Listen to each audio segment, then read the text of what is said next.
हर हर महादेव, जय भोलेनाथ। नमस्कार, मैं साधना पांडे मार्गदर्शन पे आपका स्वागत करती हूँ। दोस्तों, मैं बात करूँगी पौष महीने के बारे में। पौष महीना यानी कि जैसे ही अगहन का महीना समाप्त हुआ वैसे ही पौष महीने शुरू हो जाता है। तो पौष महीने में किस देवी देवता की हमें पूजा करनी चाहिए, क्या खाना चाहिए और क्या जो है बिल्कुल नहीं खाना चाहिए। देखिए, आयुर्वेद की दृष्टि से देखिए या फिर धार्मिक दृष्टि से देखिए, कुछ चीज़ें होती हैं जो कि उस महीने में सेवन नहीं करना चाहिए। एक तो उससे आपके ग्रह बिगड़ते हैं, दूसरा उसका असर आपके स्वास्थ्य पर भी पड़ता है। तीसरी चीज़ है दोस्तों कि इस महीने में क्या दान करना चाहिए। और सबसे महत्वपूर्ण बात है, ये एक महीना सूर्य नारायण का महीना कहा जाता है।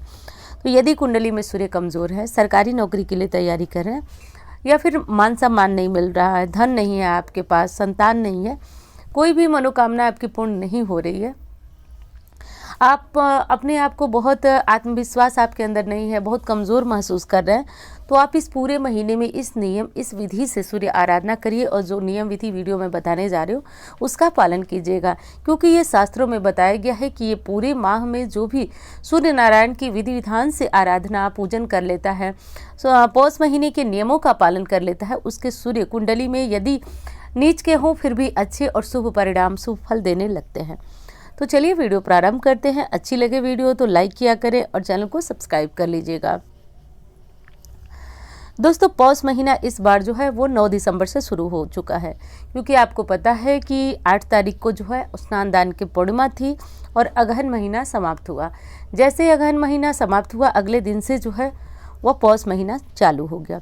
अब पौष महीने में एक चीज़ का ध्यान देना होता है। देखिए, सर्दियाँ बहुत ज़ोरों की होती हैं, कभी जो है वो सूर्य देवता दिखाई देते हैं और कभी नहीं दिखाई देते हैं।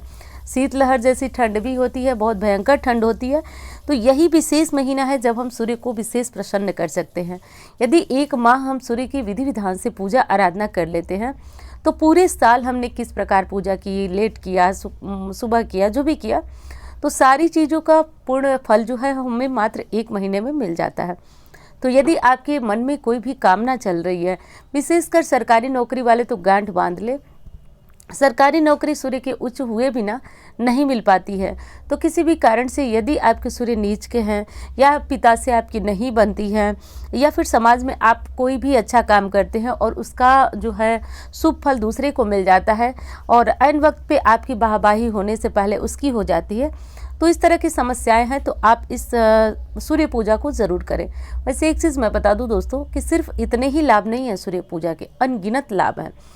सूर्य जिस व्यक्ति की कुंडली में उच्च का होता है, पहले तो वो बहुत ज़्यादा साहसी और निडर होता है। दूसरी बड़ी बात मैं बता रही हूँ, आप इसको नोट कर लीजिएगा। किसी किसी व्यक्ति के अंदर ना इतना ज़्यादा उत्साह और तेज होता है कि सामने वाले उसकी बात को काट ही नहीं पाते हैं, इतना प्रभाव वाणी में होता है और एक अद्भुत विश्वास होता है। आप भी देखे होंगे, ये कोई कहने सुनने वाली बात नहीं है। कोई किसी की बात में इतना प्रभाव होता है कि सामने वाले जो है उसकी बात आराम से मान जाते हैं, उनको लगता है कि नहीं, ये व्यक्ति सही कर रहा है। तो ये क्या है? ये ऑरा है। सूर्य की पूजा से व्यक्ति का ऑरा मजबूत होता है, उसके आत्मविश्वास, उत्साह में वृद्धि होती है। तो मैं कहूँगी कि हर व्यक्ति को ये काम कर लेना चाहिए। पौष महीने में सूर्य देव का व्रत भी रखा जाता है। सूर्य देव का व्रत यानी कि रविवार का व्रत रखा जाता है। इस महीने से आप चाहें तो रविवार का व्रत 1 साल के लिए रख सकते हैं और 11 व्रत रख सकते हैं, 21 व्रत रख सकते हैं या फिर सिर्फ ये 4 व्रत भी रखे जा सकते हैं। तो व्रत का नियम ये होता है कि आपको इसमें मीठा भोजन करना होता है। सुबह उठेंगे, सूर्यदेव की पूजा आराधना करेंगे, विशेषकर आदित्य हृदय स्तोत्र वगैरह का पाठ किया जाता है। ओम घृणी सूर्याय नमः, ओम सूर्य देवाय नमः, ओम आदित्याय नमः इत्यादि मंत्रों से उनकी पूजा आराधना करने के बाद उनका व्रत रखा जाता है। व्रत में सुबह पूजा पाठ किया जाता है और करने के बाद आपको लाल रंग का आज जो वस्त्र पहनकर पूजा आराधना करना चाहिए और शाम को जो है वो मीठा भोजन किया जाता है। तो मीठे भोजन में विशेषकर चावल वगैरह नहीं खाया जाता है, इसमें जो है गेहूं के आटे का और गुड़ इत्यादि से बने हुए पकवान खाए जाते हैं। और आप दान करना चाहते हैं तो पौष महीने में दान का अपना विशेष महत्व होता है। तो चलिए, सबसे पहले तो मैं रोज़ की पूजा आपको बता दूं कि आप पूजा कैसे करेंगे। और हाँ दोस्तों, इंस्टाग्राम, फेसबुक में मुझे फॉलो करना चाहें, आपका मन हो तो फॉलो कर लीजिएगा। लिंक डिस्क्रिप्शन में डाल दूंगी और नंबर जो आप देख रहे हैं उस पर कुंडली दिखाना हो तो आप संपर्क करके मुझसे कुंडली दिखा सकते हैं। तो इस महीने में सूर्य की विशेष आराधना कैसे करनी है?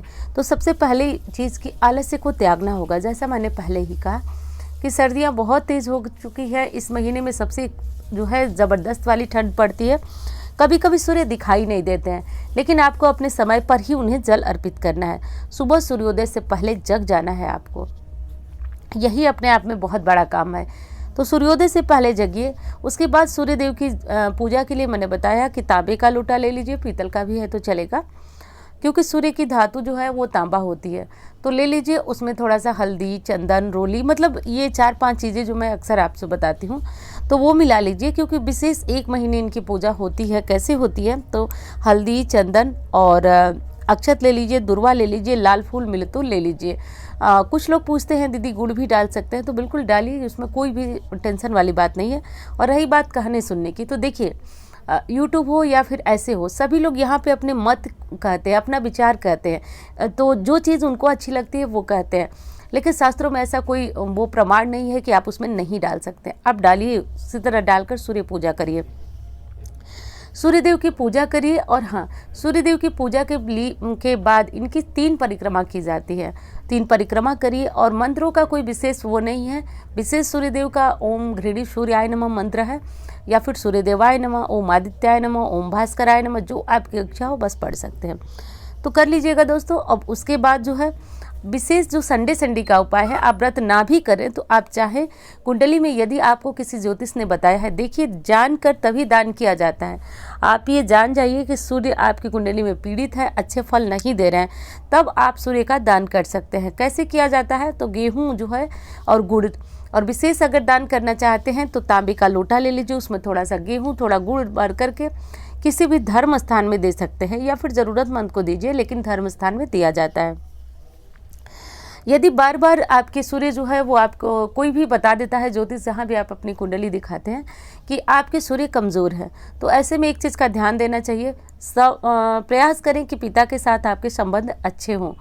देखिए कुछ लोग जो है वो मेरी बातों का जो है खंडन करेंगे, लेकिन देखिए सबकी अपनी अपनी समस्या है। मैं किसी की पर्सनल मैटर को न जानती हूँ, न समझती हूँ, न बता सकती हूँ, लेकिन प्रयास करिएगा। जैसे कि मैं कुंडली वगैरह लोगों का देखती हूँ तो मैं कहती हूँ, तो लोग कहते हैं कि मैडम परिस्थितियाँ ये है कि पिता जो है हमको समझने को तैयार ही नहीं है।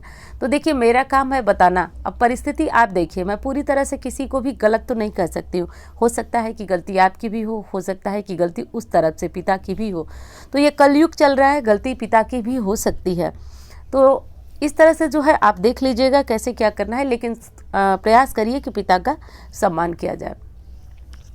तो ये सब कर लीजिएगा। उसके बाद क्या करना है दोस्तों, कि आपको लाल कपड़ा प्रत्येक जो रविवार पड़ रहा है उस रविवार को ज़रूर पहनिए। कुंडली में यदि पता हो सूर्य के बारे में तो ही दान करिए। और दूसरी चीज़ कि और अच्छा और बहुत अच्छा दान होता है वो इस महीने में, ठंडियाँ बहुत तेज़ होती हैं, तो इस महीने में यदि आप कंबल का दान कर पाते हैं तो बेहद उत्तम है। अपनी मतलब आमदनी देख लीजिए, आर्थिक स्थिति आपकी कैसी है, उसके अनुसार यदि कुछ करना चाहते हैं तो आप कंबल दान करिए। कंबल लेकर किसी भी मंदिर के बाहर जा सकते हैं, हॉस्पिटल वगैरह के बाहर बहुत सारे ऐसे लोग अभी भी हैं जिनको कि ठंड लगती है, तो आप ये कंबल उन्हें दान कर सकते हैं। और छोटा दान करना चाहते हैं, जो विशेष और दान होता है इस महीने में, तो सफ़ेद या फिर काले तिल का दान किया जाता है, गुड़ का दान किया जाता है, मूंगफली इत्यादि का दान भी किया जाता है। तो ये सब कर लीजिएगा। और दोस्तों किसी भी तरह से यदि परेशान हैं, नहीं समझ में आ रहा है कि आप क्या करें, तो इस महीने में आप सूर्य आराधना करें। विशेषकर वो भी जो कि कहीं भी ऑफिस में या फिर कहीं नौकरी करते हैं और उनको उनके किए गए कार्य का शुभ फल नहीं मिल पाता है, परिणाम अच्छा नहीं मिल पाता है, तो भी आपको सूर्य आराधना कर देनी चाहिए। इसे इस महीने में विशेष ठंडी चीज़ों का सेवन नहीं करना चाहिए, जैसे दही हो गया या फिर ठंडा जैसे कि छाछ, लस्सी हो गया, आइसक्रीम वगैरह, ये नहीं करना चाहिए। बहुत ज़्यादा ठंडे पानी का प्रयोग नहीं करना चाहिए। तो ये सब ध्यान रखिएगा। और हाँ दोस्तों, वीडियो कैसी लगी बताइएगा ज़रूर। अच्छी लगती है तो लाइक करें, और हाँ चैनल को सब्सक्राइब कर लीजिएगा। सब्सक्राइब करने से इस तरह की जानकारियाँ तो आपको मिलती ही रहेंगी, साथ साथ मतलब मेरा भी उत्साहवर्धन होता रहेगा। तो चलिए दोस्तों, उम्मीद करती हूँ वीडियो से आपको बहुत अधिक लाभ होगा। मिलती हूँ इस तरह के वीडियो के साथ। धन्यवाद।